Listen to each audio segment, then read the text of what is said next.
Here I am, 24 years old, professionally unemployed and getting a lot of snow in my face. I'm in Canada's Yukon Territory. It's late winter and I'm cycling to the end of the American continent, halfway through my ride around the world. My route would carry me almost 2,000 kilometres north, through one of the world's last great wildernesses, to the Inuit village of Tuktoyaktuk, perched on the shores of the frozen Arctic Ocean. But as a boy from England, this was a long way from anything I knew. On a map of my experiences, it lay somewhere beyond its edges. So I chose a camera as my companion to tell my story, although most of the time I seemed to cycle past it or cycle into it.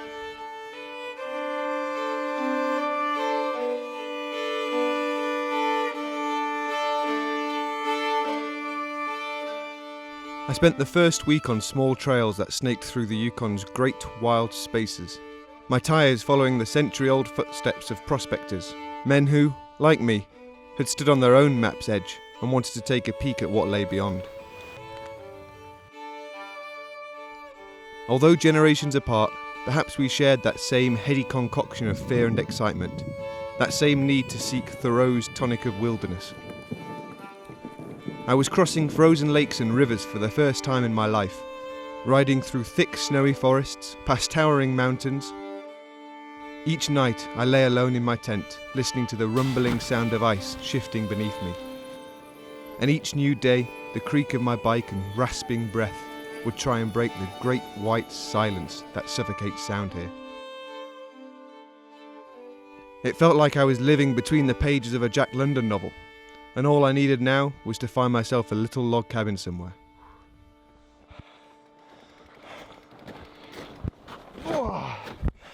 Wow.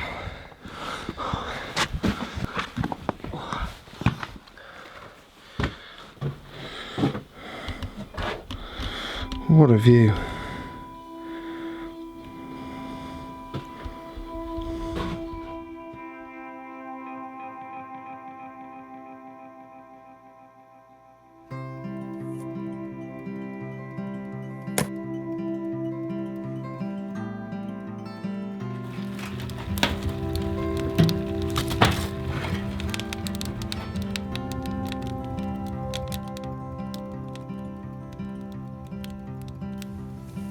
You see the Sunday bird swinging low, and the fever in your brain only grows, and the murder boys are running down. Well, this definitely beats staying in a tent. Cabin's got pretty warm, it's pretty cosy, looking out through the window. They're like the last remnants of light in the sky, and it's a really nice setting. And the I think shadows it's go like ghosts time across for me to go to sleep. Or take the world and burn it in a spoon. A mercy ship to sail you off to sleep, to where the crimson angels swim the deep. There's no hiding from the mightiest of guns.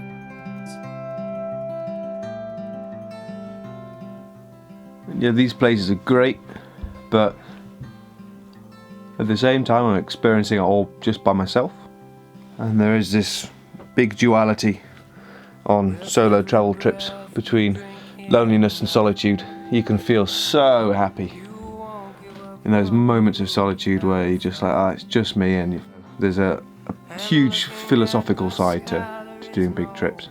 I've never really felt the same amount of just pure happiness and elation unless I'm doing something by myself. I feel that me pushing my own boundaries and the inherent risks in being alone and just bring more rewards with it.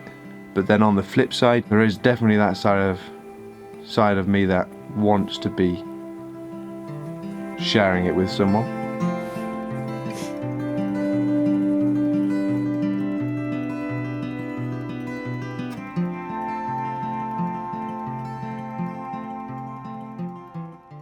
As soon as I hit the Dempster Highway and start making more kilometres north, that's when it's going to hit me with the cold, because I'm so inexperienced with it.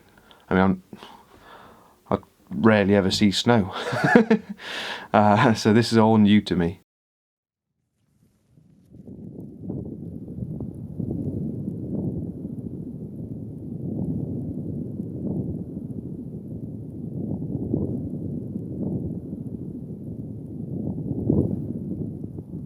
I was moving further north now, leaving the old Gold Rush trails behind me and following the Dempster Highway, a gravel road that cuts through mountains and tundra, past the Arctic Circle, to the frozen sea that was my finish line. It was cold and desolate here, and, save for the occasional truck or herd of caribou, I was the only soul around. The weather could be extreme. Storms, winds, bitter cold. I couldn't help but be moved by the might of it all. It made me feel very small. When I told friends back home where I was going to cycle, I was often met with, "Why?" I guess it looked to them like a pretty pointless task. But I think it's important to feel small sometimes, to gain that sense of place. And riding north, I realised it was this that was the real purpose in what I was doing.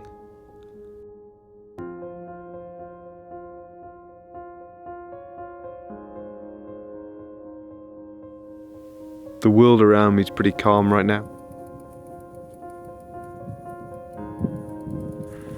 Life feels really calm.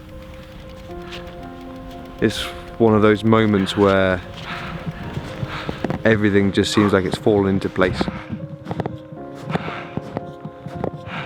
Where there's none of this questioning and worrying and thinking about what path to be leading. As soon as you're somewhere like this, it all kind of just makes a lot of sense. And yeah, just really, really calm, very contented. Oh, I love going on trips like this. What a journey! Almost at the end of my first real leg. Started bottom of South America down there, and then somewhere in that big blue haze over there is the Arctic Ocean, where I'm finishing the Americas and heading to Asia. What a place. Having the time of my life.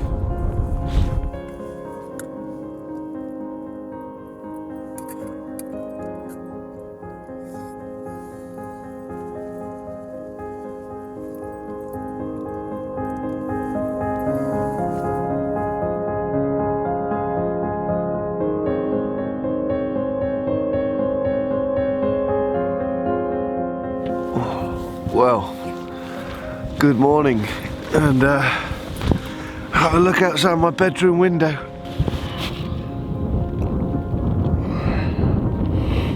Not bad, eh? Not bad at all.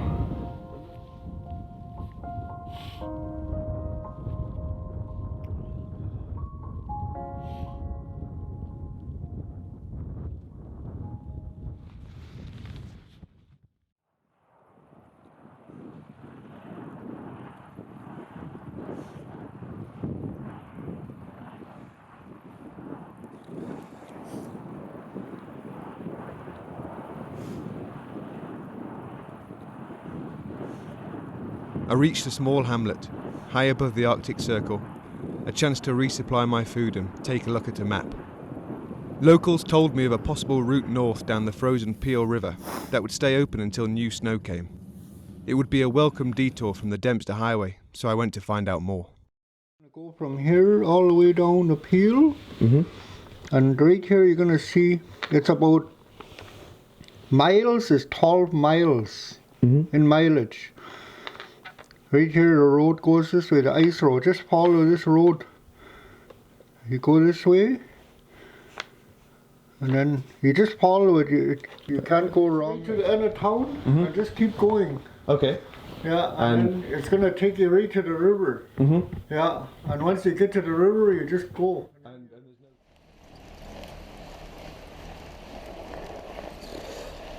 Before I left town, some guys approached me and told me that a pack of wolves had been spotted on the river a couple of days earlier. I weighed up the risk and decided to continue. It was only going to be a 2-day detour anyway.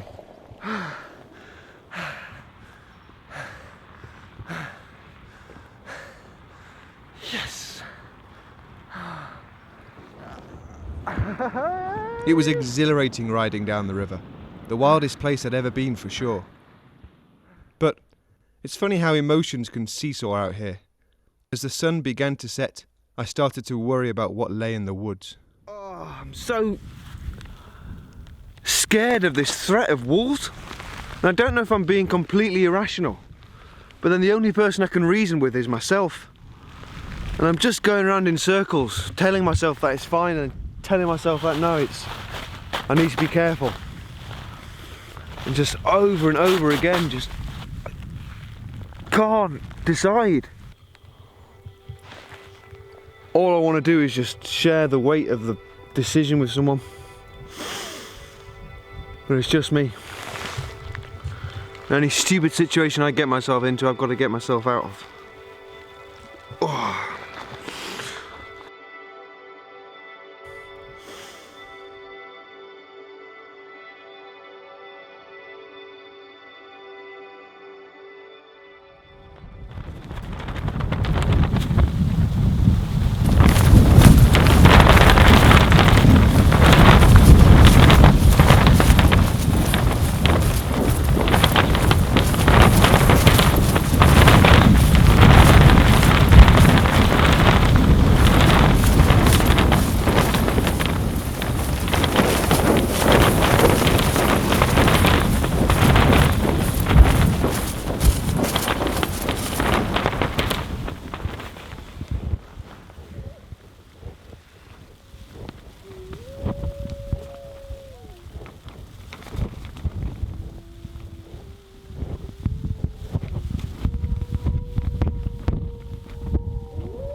Overnight, I'd become trapped on the river.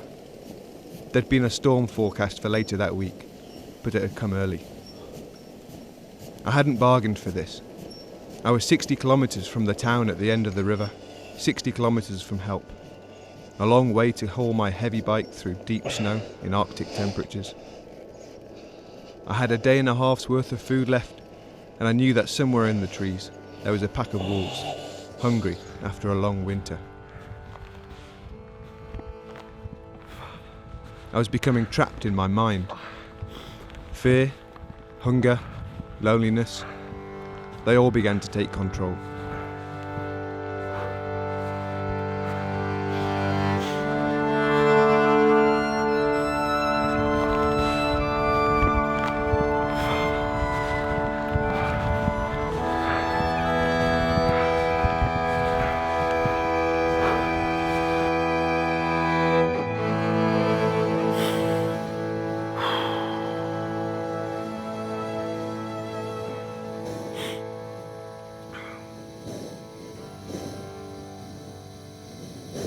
You do question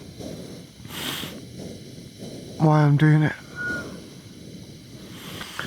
The ups and the downs, when I'm still no happier for it.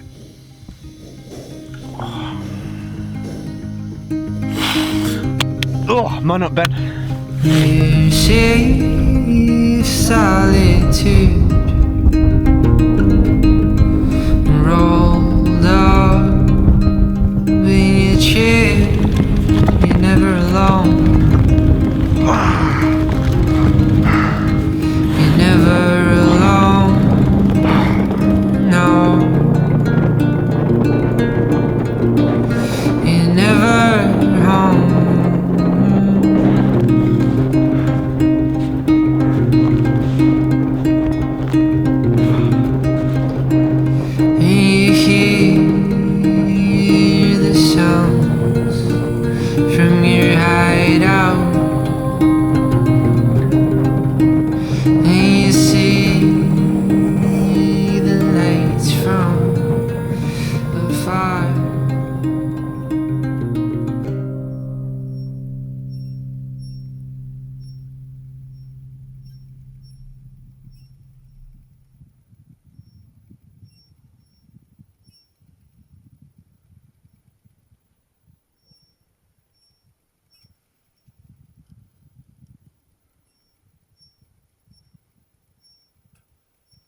I told myself I'd have a really positive mind today, but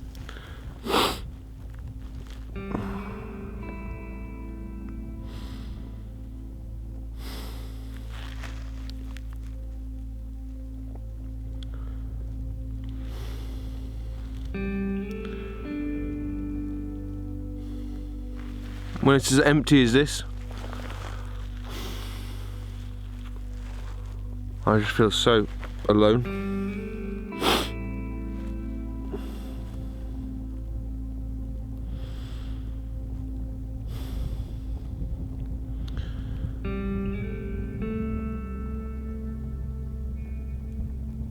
I don't like this.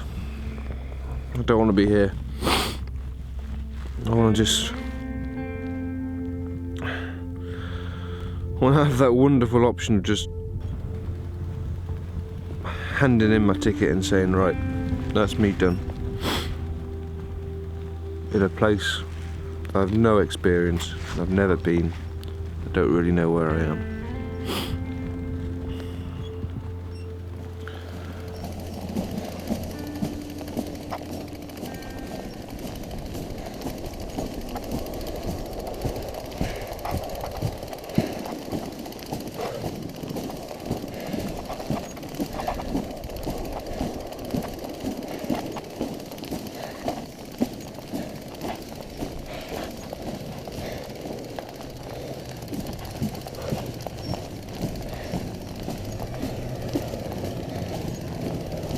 Oh.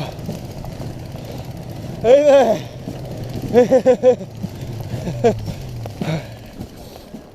Oh. Hello, Nick. Hey, yeah, we found a guy at Husky River. Yeah, it's okay. It's right at the Husky River. It's right at the mouth. Yeah, he's on his way. Yeah, it's not too far from Mendi. Unknown to me, the village at the end of the river had dispatched their search and rescue, as I'd not been seen since before the storm. They found me just a few kilometres away from the town. The seriousness of my situation was brought home by the gun they carried for the wolves and the body sled they towed behind them.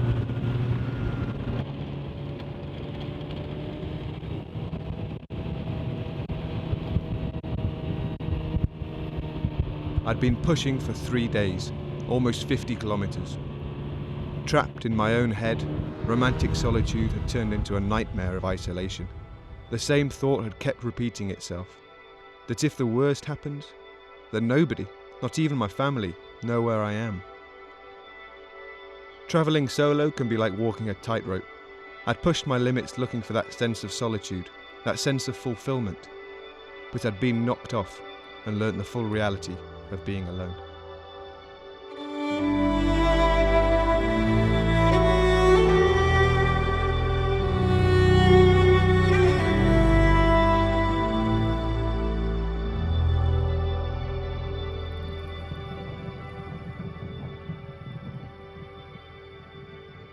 I can't lie, I was shaken by what I'd been through, more than I think I caught on camera. I was ready to go back home, but I knew that I couldn't. I'd set off over a year ago to cycle around the world, and this was only the end of my second continent. I needed to show myself that I could do it. And so, I found myself waking up one morning on the crust of a frozen ocean, a million miles away from where I thought I'd ever be. So cold. But this is the last day of cycling. Oh, 60 kilometres to go. And then I'll have hit the Arctic Ocean, the Arctic Sea. And I'll be finished. Oh, man, am I glad to be finished. They say it's a matter of time, 1,000 days and the sun won't shine before I come back to you. When I'm happy, nothing's going to stop me. I'm making my way home, I'm making my way. I don't think I quite realised just how much this ride has taken its toll on me. You are But it's a rocky road to realising your dreams, but there is no other road I'd rather be following. The best ride any other rounds. I know I'm coming back to you, and I'm happy. Nothing's going to stop me. I'm making my way home. I'm making my way. I go solo. Oh, I go solo. I'm making my way home. I'm making my way. At last, the finish line! What a sight for some very sore eyes.